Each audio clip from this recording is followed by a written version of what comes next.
बच्चों, welcome to Nitika की पाठशाला। मैं नितिका और आज मैं आपके साथ क्लास 10th की नेक्स्ट पार्ट को बनाने जा रही हूँ। बेटा, अभी तक हम बहुत कुछ पढ़ चुके हैं कि प्रिंट चाइना से स्टार्ट होकर यूरोप पहुंचा। अब उसमें आगे क्या चेंजेस होंगे वो मैं आज आपको पढ़ाऊंगी। और जैसे कि मैं हमेशा बोलती हूँ कि जब भी आप मेरी वीडियोस देखें तो अपनी बुक विद पेन या पेंसिल लेकर जरूर बैठे। तो चलिए आज की क्लास स्टार्ट करते हैं। India and the world of print. कहते अब जो है, अब हम आगे इंडिया की तरफ। यूरोप से आगे प्रिंट कहाँ की तरफ दौड़ा? India. India is very rich and old tradition of handwritten manuscripts in Sanskrit, Arabic, Persian, as well as in various vernacular languages. कहते अगर हम इंडिया की बात करें तो इंडिया में बहुत पुराना रीति रिवाज है कि हम लोग यहाँ पे मैन्युस्क्रिप्ट्स लिखते थे, हाथ से लिखते थे चीजों को, चाहे वो संस्कृत में हो, अरेबिक में हो, ये वेनिकुलर लैंग्वेज होती है जो लोकल लैंग्वेजेस होती है। Manuscripts were copied on palm leaves और हैंडमेड पेपर। अब ये मैन्युस्क्रिप्ट्स जो लिखी जाती थी, या तो उनको पत्तों के ऊपर लिखा जाता था या कोई हैंडमेड जो पेपर्स बनते थे उनके ऊपर कॉपी किया जाता था। पेजेस वर समटाइम्स ब्यूटीफुली इलस्ट्रेटेड। कई बार उन पेजेस को बहुत अच्छी पेंटिंग्स के द्वारा भी, ड्राइंग के द्वारा भी सजाया जाता। They would be either pressed between wooden covers or sewn together to ensure preservation. अब इन पेपर्स को या लीव्स को प्रिजर्व करने के लोग क्या करते थे? या तो लकड़ी के नीचे दबा के रख देते थे, जैसे हम बेड के नीचे कोई शीट सीधी करके रख देते हैं, या उनको सील देते थे किसी चीज से ताकि वो प्रिजर्व रहे। Manuscripts continue to be produced till well after the introduction of print. कहते हैं मैन्युस्क्रिप्ट्स तब भी कंटिन्यू रही जब तक प्रिंट का इंट्रोडक्शन भी हो गया। चाहे हम कुछ भी कहें कि प्रिंटिंग टेक्नोलॉजी आ गई, तब भी इंडिया में जो था वो मैन्युस्क्रिप्ट्स लिखी जा रही थी।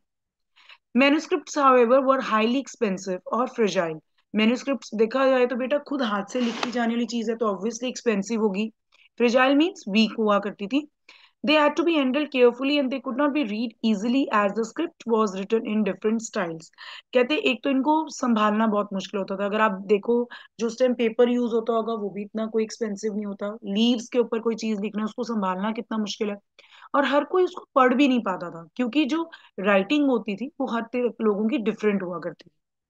So manuscripts were not widely used in everyday life, even though pre-colonial Bengal had developed an extensive network of village primary schools.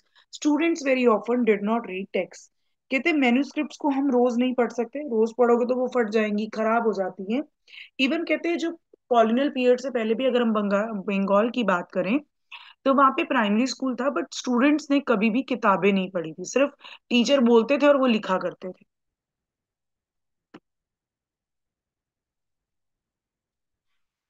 They only learn to write, वो लिखा करते थे। Teachers dictated portion of text from memory and student wrote them down. Many thus became literate without ever actually reading any kind of texts. कहते बच्चे सिर्फ लिखा करते थे और टीचर्स क्या करती थी, अपनी मेमोरी, अपनी नॉलेज को यूज करके उनको बोला करती थी और बच्चे लिखा करते थे। Many this became literate without ever actually reading any kind of text. बहुत से लोग वहां पे लिटरेट बने, इवन कभी उन्होंने टेक्स्ट भी नहीं पढ़ी। अब आ जाते हैं हम लोग नेक्स्ट टॉपिक पे कि प्रिंट इंडिया में कैसे आया। The printing press first came to Goa with Portuguese missionaries in the mid 16th century. Jesus Priest learned Konkani and printed several tracts. कहते हैं अब क्या हुआ था?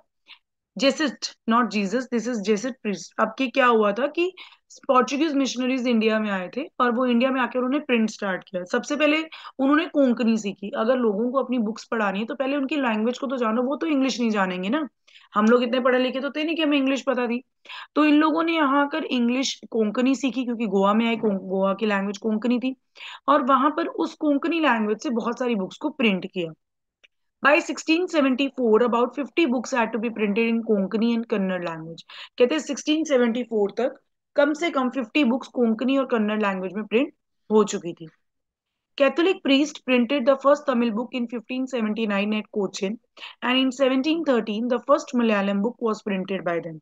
कहते जो कैथोलिक प्रीस्ट थे, जो कैथोलिक धर्म के लोग थे, उन्होंने फर्स्ट तमिल बुक 1579 कोचिन में निकाली और 1713 में फर्स्ट मलयालम बुक आ गई। By 1710, Dutch Protestant missionaries had printed 32 Tamil texts, many of them translation of older works. अगर हम 1710 की बात करें तो डच प्रोटेस्टेंट मीन जो नीदरलैंड के लोग थे, ज्यादातर डच वहां से बिलोंग होते हैं, उन लोगों ने 32 तमिल टेक्स्ट निकाले थे। ज्यादातर उन्होंने पुरानी चीजों को ही ट्रांसलेट करके तमिल में लिखा था। The English language press did not grow in India till quite late, even though the English East India Company began to import presses from the late 17th century. कहते जो इंग्लिश लैंग्वेज थी वो इतनी जल्दी डेवलप ही नहीं हो पा रही थी। नो डाउट जो हमारी इंग्लिश ईस्ट इंडिया कंपनी थी, ईस्ट इंडिया कंपनी थी, उन्होंने अपनी कंट्री से वहां से प्रिंटिंग प्रेस तो मंगवा लिए थे, बट वो कभी भी यहाँ पर ग्रो नहीं हो पाए प्रॉपर अच्छे से, क्योंकि लोगों को यहाँ पे इंग्लिश लैंग्वेज की ज्यादा नॉलेज नहीं। तो बेटा आगे पढ़ते हैं। From 1780s, James Augustus Hickey began to edit the Bengal Gazette, a weekly magazine that described itself a commercial paper open to all but influenced by none. इन्होंने क्या कहा कि 1780s में जो अगस्त हिकी थे, उन्होंने एक बंगाल गेजेट पेपर निकाला था। उसका नाम क्या था? Bengal gazette weekly magazine. उन्होंने इस पेपर के बारे में लिखा था कि ये पेपर सबके लिए ओपन होगा, बट इसके ऊपर किसी का इन्फ्लुएंस नहीं है। So it was private English enterprise proud of its independence from colonial influence that began English printing in India. कहते ये एक इंग्लिश एंटरप्राइज था, बट इस पे किसी भी ब्रिटिश इंडिया कंपनी का या हम कहें ब्रिटिशर्स का कोई इन्फ्लुएंस नहीं था। ये जो हिकी थे ये अपने अकॉर्डिंगली लिखा करते थे। Published a lot of advertisements, including those that related to the import and sale of slaves. Hicky बहुत कुछ लिखा करते थे एडवर्टाइजमेंट्स के ऊपर, इंपोर्ट एंड स्लेव्स, आपको पता होगा जो स्लेवरी हुआ करती थी उनके बारे में। But he also published a lot of gossip about the company senior officials in India. और वो बहुत कुछ लिखा करते थे, जैसे कंपनी के जो मेन सीनियर ऑफिसर्स होते हैं उनके बारे में गॉसिप्स लिखना, उनके बारे में बहुत सी बातें लिखना, ये लिखा करते थे। Enraged by this, Governor General Warren Hastings persecuted Hickey and encouraged the publication of officially censored newspaper that could counter the flow of information that damaged the image of colonial government. अब क्या हुआ?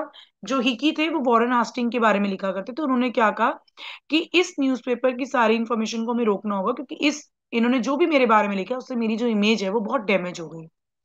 By the close of 18th century, a number of newspapers and journals appeared in print. और उसके बाद बहुत से newspapers और journals जो थे वो प्रिंटिंग में आ गए।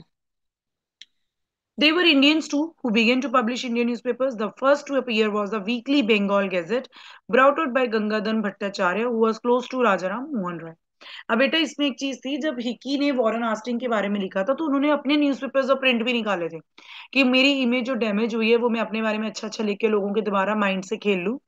उसके बाद इंडियंस ने भी इंडियन न्यूज़पेपर्स निकालने शुरू किए। जो सबसे पहले आया वो बंगाल गैजेट था। ध्यान रखना, वो बंगाल गैजेट इंग्लिश न्यूज़पेपर था, ये बंगाल गैजेट इंडियन न्यूज़पेपर था, जो गंगाधर भट्टाचार्य ने निकाला था, जो बहुत राजा राम मोहन रॉय के बहुत क्लोज थे। ये मैंने आपको एक बंगाल गैजेट की फोटो दिखाई है जो हिक्की का न्यूज़पेपर था, मैंने उसकी पिक्चर लगाई हुई है। और इसी के साथ हमारा ये यूनिट भी खत्म हो चुका है। आई होप आपको बहुत अच्छे से समझ आया होगा, बहुत इजी वे में मैंने समझाया और बहुत इजी भी है। बाकी फिर भी अगर बेटा आपको कोई प्रॉब्लम लगती है तो कमेंट सेक्शन में जरूर पूछें। ठीक है बेटा? जैसे मैं हमेशा कहती हूँ कि अगर आपको मेरी वीडियोस बहुत अच्छी लगती हैं तो मेरी यूट्यूब चैनल को लाइक, शेयर और सब्सक्राइब करना मत भूलिए। बाय बाय बेटा।